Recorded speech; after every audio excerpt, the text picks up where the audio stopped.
মানুষ কখনোই আপনার ভালো চাইবে না। কারণ তারা চায় না যে আপনি উপরে ওঠেন, ভালো থাকেন, ভালো খান।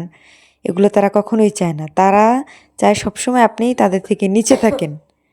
যাতে করে তারা আপনাকে সবসময় ছোট করে রাখতে পারে, নিচে রাখতে পারে, এরকম। তো এইজন্য মানে টাকা যদি আপনার কাছে ৳৫ ও থাকে ওইটা আপনি কখনো স্বীকার করবেন না। বা যতই টাকা থাকুক ফুটানকি দেখাইতেন, এতে নিজের বিপদ। এটা আপনি নিজের জীবন থেকে শিক্ষা নেওয়ার আগে অবশ্যই পরিবর্তন করুন।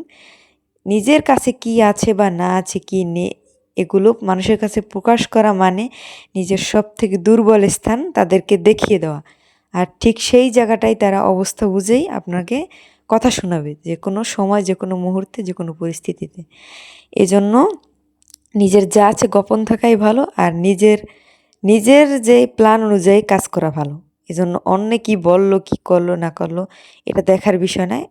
আপনি সৎ থাকবেন, সৎভাবে কাজ করবেন, নিজের ক্যারিয়ার দিকে ফোকাস করবেন, ব্যাস এতটুকুই যথেষ্ট।